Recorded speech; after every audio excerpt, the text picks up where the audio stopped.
Imagine o seguinte cenário: uma cidade devastada pela guerra. Não sobrou nada de pé, além de ruínas. As casas devoradas pelo fogo. A fumaça solta pelas ruas, como uma grande nuvem, fazendo do que era antigamente um ambiente conhecido numa confusão familiar. Familiar a todas as outras tormentas que se apresentam. A característica moderna mais palpitante que temos enfrentado, imagino que isso você também tenha sentido impacto, é a deterioração da consciência. E em sua substituição é dado o desespero, o desalento, a incapacidade de revidar ante a incerteza que é mais certa do que o esclarecimento das coisas. A trincheira do pensamento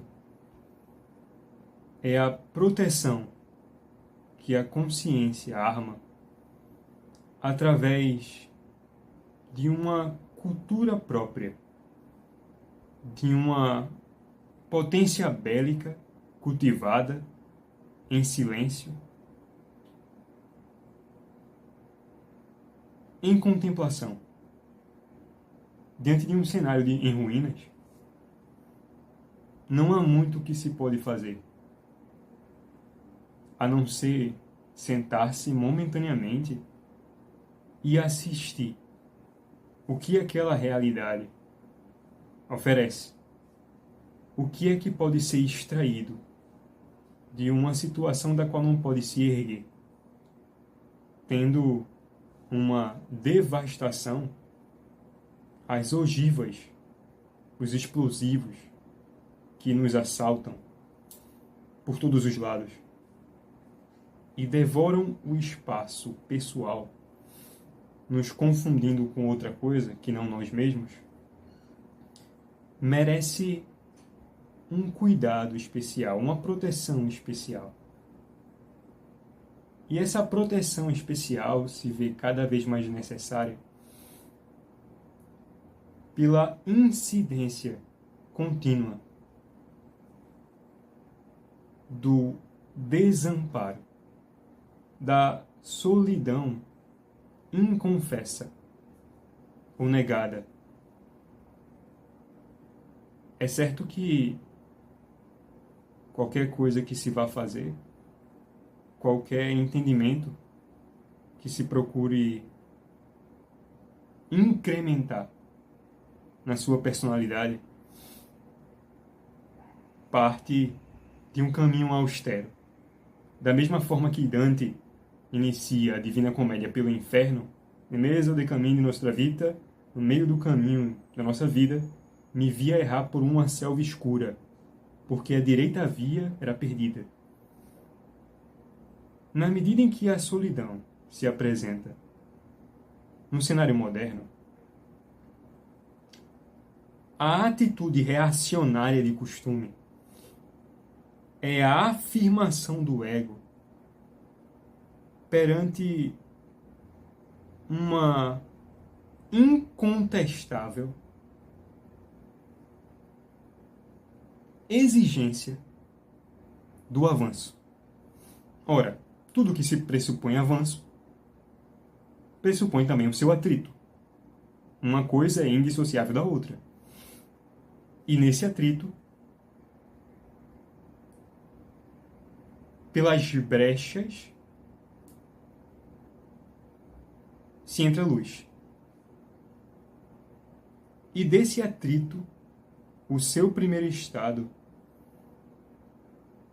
é a sensação do vazio.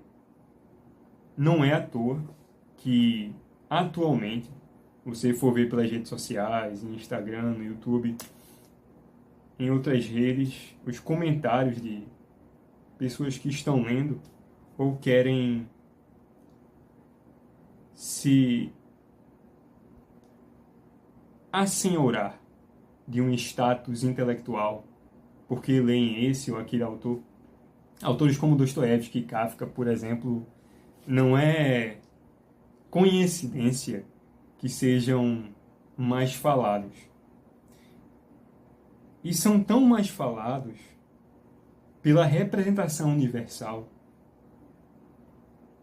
do desamparo, da solidão, das trevas espessas, mas não são incorporadas na personalidade depois de ter lido o que leu.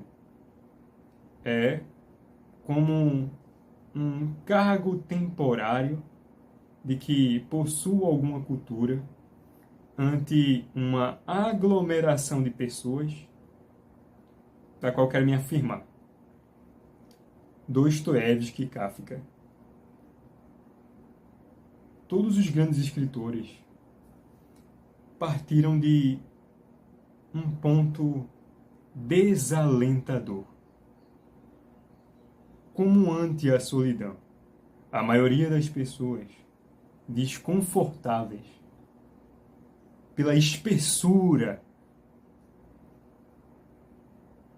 dessa atmosfera que nos afasta de tudo e de todos, ainda que cercado de pessoas, você pode se sentir sozinho, ou alguma situação lhe trouxe novamente a solidão antiga e muitas vezes abandonada, rejeitada por você. Não falo da solidão como a título de ostentação de uma qualidade, mas como uma condição natural da existência. Se você possui neurônios funcionando, se você tem algum bom senso de cultura, ainda que você ainda não tenha começado a adquiri-la, ou não sabe como começar, ou não sabe o que ler, nem para onde ir, a sensação do que é bom é indiscutível, porque o ser humano, ao ser apresentado àquela coisa mais alta, imediatamente se depara com um senso de agradabilidade ante a coisa que contempla. Voltando agora aos escritores. Quando um homem é inserido numa situação da qual não consegue fugir, estando preso dentro de si mesmo, ainda que procure tampar os ouvidos para as vozes que repercutem quase como um estrangulamento interno de vozes mais diversas, sejam influências exteriores que se incorporam em você, ou sejam de referências intencionalmente buscadas para melhoria.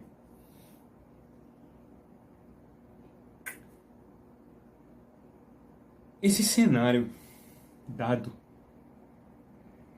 ele é nada mais nada menos do que a representação não teatral, mas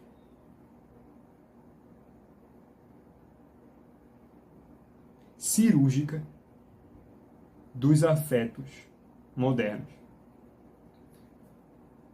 O que é lido e propagado com maior gosto, com maior reverência, é por conseguinte o reflexo do espírito da época. O espírito da época pode variar, quer seja em beleza, quer seja em indescritível feiura. E o desamparo, a solidão, é o início de uma prova da vontade. Se aquilo que o homem busca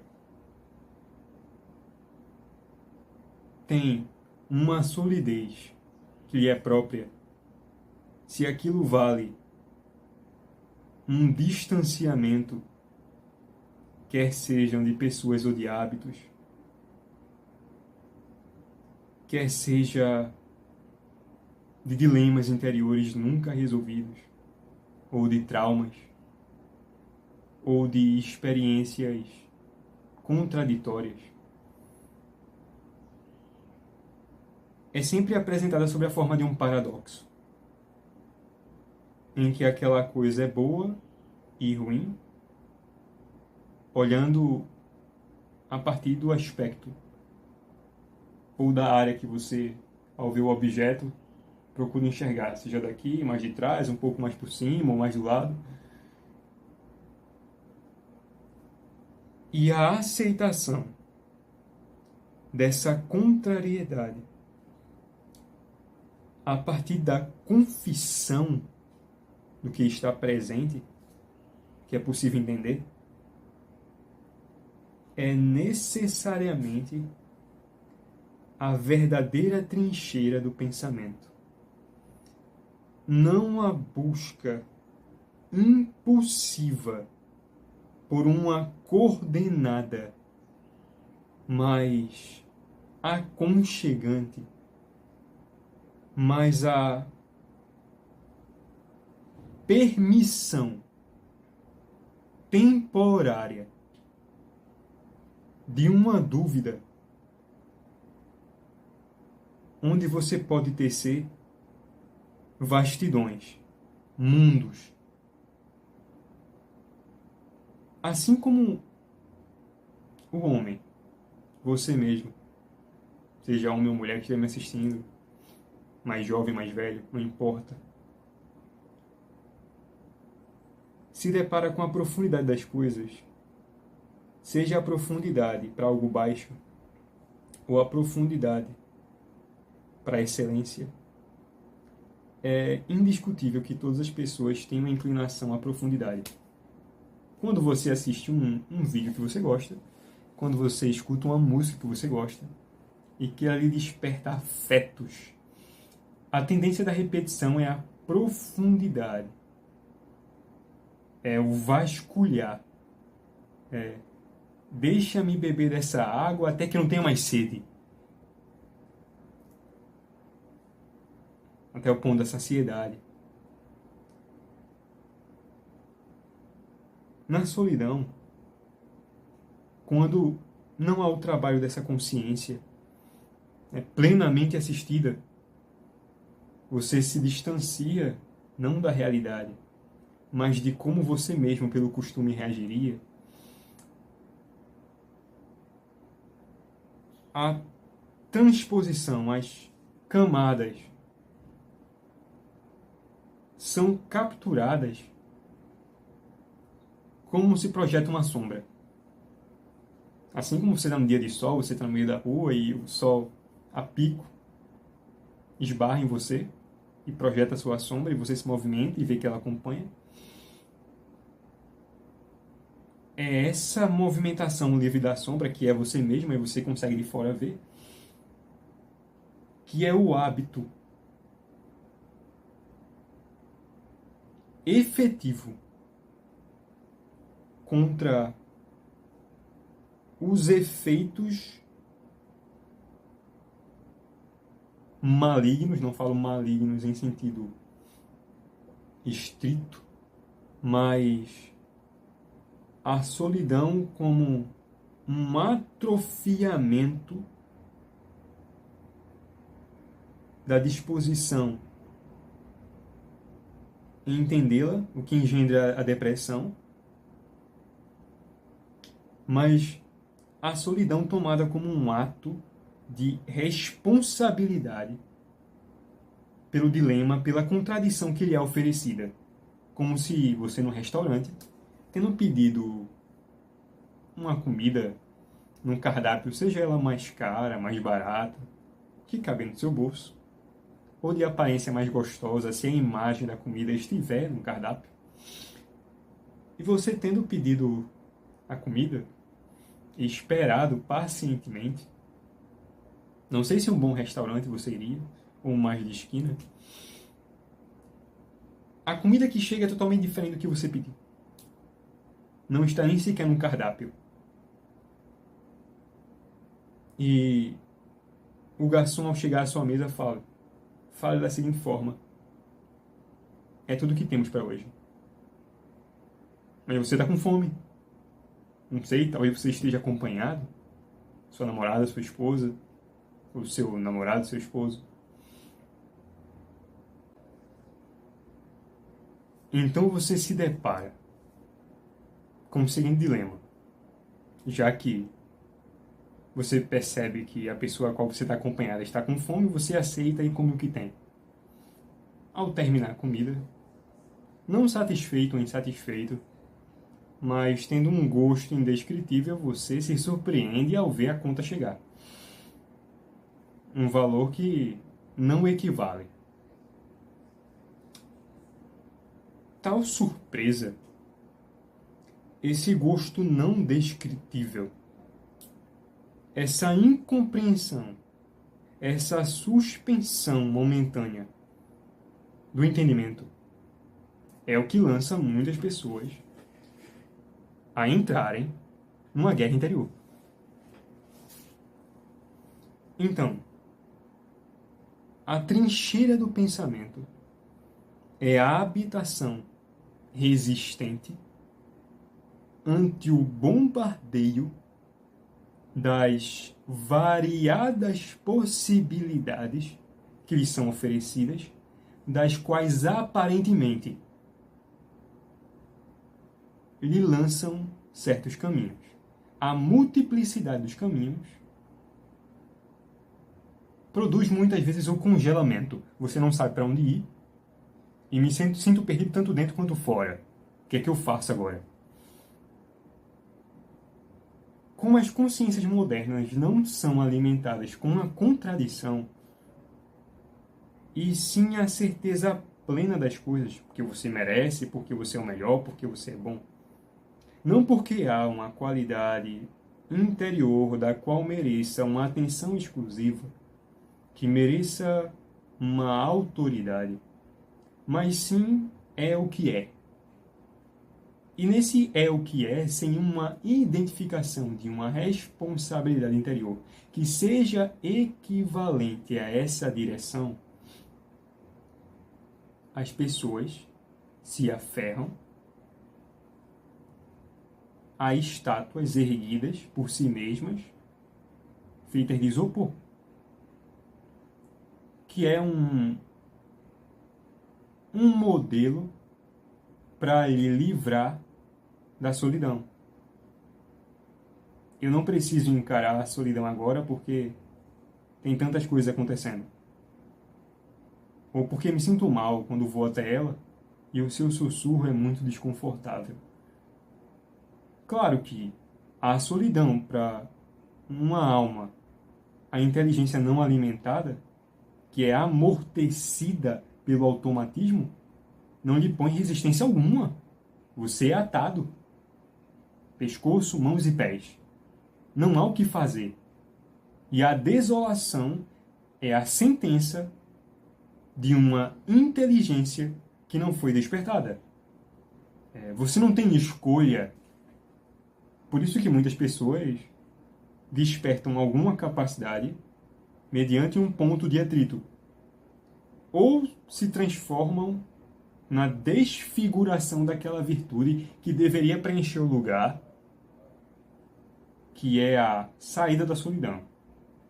A compreensão do dilema interior que engendra uma solidão deveria, por conseguinte, despertar uma virtude capaz de ordenar todas as outras solidões. Não são só uma, são várias, em diferentes fases.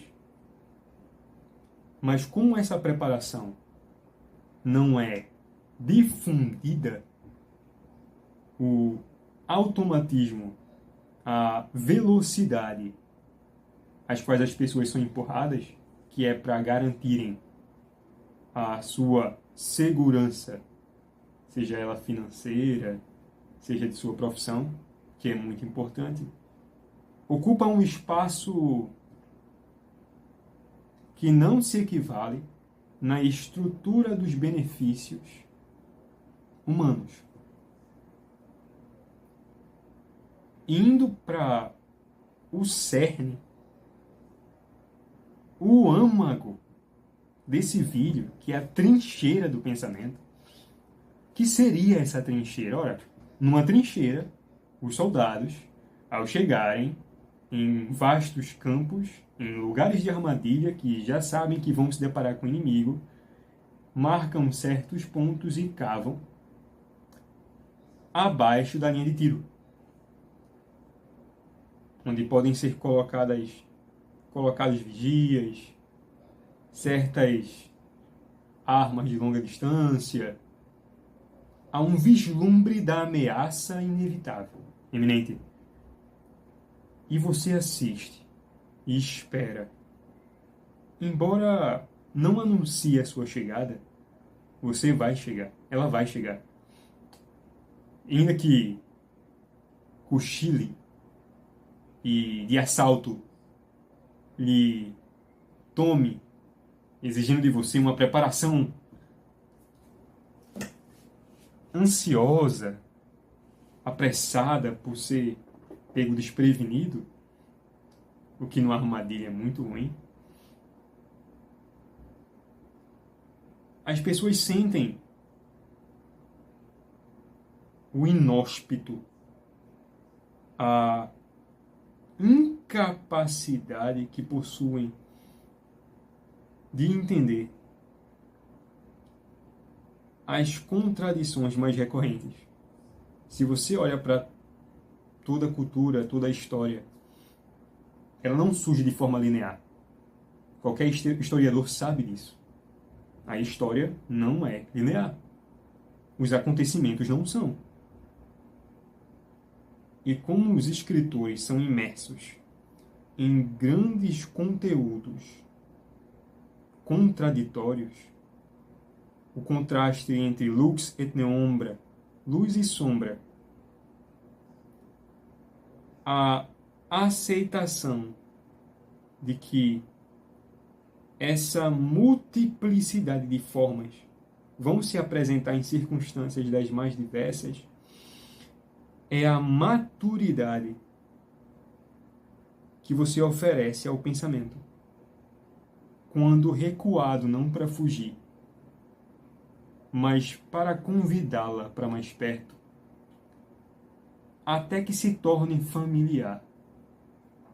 Quando tal imposição se torna mais frequente e você a adere com a coragem, como dizia Virgílio, audaces fortuna adiuvat.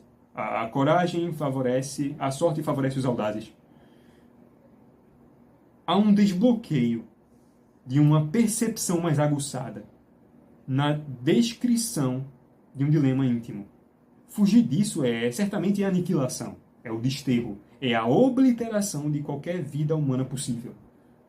Por isso que o Brasil é campeão em depressão e em outros males psicológicos. Há um teatro mental sendo representado em todo o tempo. E se você não tiver as falas, se não tiver noção do que os personagens devem fazer, ou de que modo a sua personalidade deve se expressar, se você não lê o roteiro, certamente vai estar numa situação muito complicada.